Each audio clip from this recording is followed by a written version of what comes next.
Hello everyone, welcome to the learning tree. आज से हम अपने चैनल पे शॉर्ट्स वीडियो इंट्रोड्यूस करने वाले हैं। ये शॉर्ट्स वीडियो कुछ ऐसे टॉपिक्स के ऊपर होंगे जिन टॉपिक्स को नॉर्मली समझना थोड़ा मुश्किल होता है।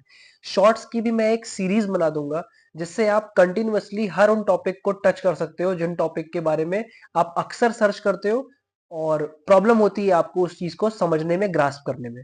सो आज जो मैंने स्पेसिफिकली शॉर्ट्स का प्लान किया है वो सिर्फ और सिर्फ क्लास ट्वेल्थ के स्टूडेंट्स के लिए। क्लास ट्वेल्थ में एक सब्जेक्ट है बिजनेस स्टडीज या फिर कॉमर्स। इस सब्जेक्ट में प्रिंसिपल्स है और उन प्रिंसिपल्स को समझना थोड़ा सा टिपिकल होता है कि आपको अगर वन वर्ड आंसर देना हो, किसी को सामने से समझाना हो कि एक प्रिंसिपल क्या स्टेट करता है, क्या बोलता है, तो वहां पे आप थोड़ा फंबल करते हो, आप बता नहीं पाते हो या फिर आपको आंसर राइटिंग में प्रॉब्लम आती है। तो आई होप मैं इस शॉर्ट्स की सीरीज से आपके ये डाउट को क्लियर कर पाऊंगा। तो आज इस शॉर्ट्स में मैं दो प्रिंसिपल्स आपको एक्सप्लेन करूंगा। The first one is principal of division of work and the second one is authority and responsibility. ये दोनों के दोनों प्रिंसिपल हेनरी फेयोल ने दिए थे। टोटल 14 प्रिंसिपल्स हैं। शॉर्ट्स के जरिए मैं इन 14 प्रिंसिपल्स को कवर करने वाला हूं। तो आइए पहले प्रिंसिपल को देखते हैं। The first principle is principal of division of work. Principal of division of work को एक बार मैं आपको इंग्लिश में एक्सप्लेन करूंगा एंड देन एक बार हिंदी में, ताकि आपको कंसेप्ट क्लैरिटी आ सके।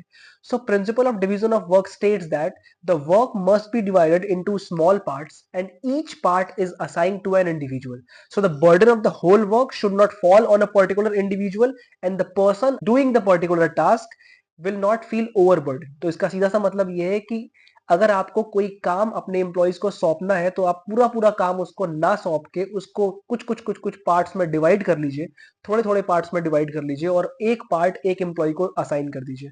इससे जो आदमी जिस काम को परफॉर्म कर रहा है बार बार उस काम को करते करते वो उस चीज में एक्सपर्ट हो जाएगा और पूरे के पूरे काम का भार उसके ऊपर नहीं आएगा, वो ओवरबर्डन नहीं होगा।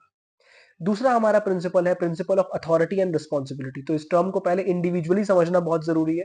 अथॉरिटी का मतलब होता है power to take decision in the organisation.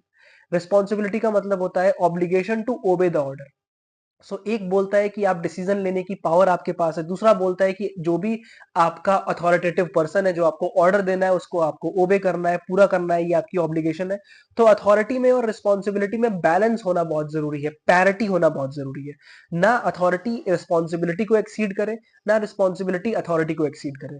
इतने भी ज्यादा अथॉरिटेटिव ना हो जाओ कि हर बात के लिए एम्प्लॉय को आपसे पूछना पड़े और फिर काम डीले हो, और इतने भी ज्यादा लीनियंट ना हो जाओ कि एम्प्लॉय का जो मना है वो काम करे। दोनों के बीच में बैलेंस, तालमेल होना बहुत जरूरी है।